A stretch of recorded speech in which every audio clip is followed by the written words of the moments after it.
Doctor जवाब दिल के बुलावा मौत के देखी के चेहरा जानू चल जाई है लौट के।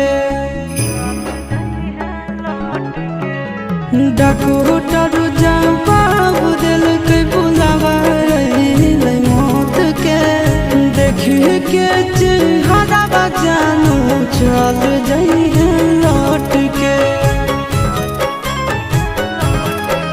आगे अमन आलम गेला आशीष नंदन से योगी विश्वासघात कर गे।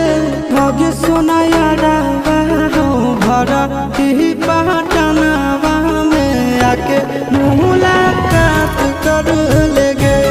आगे सोना यारा हो भरती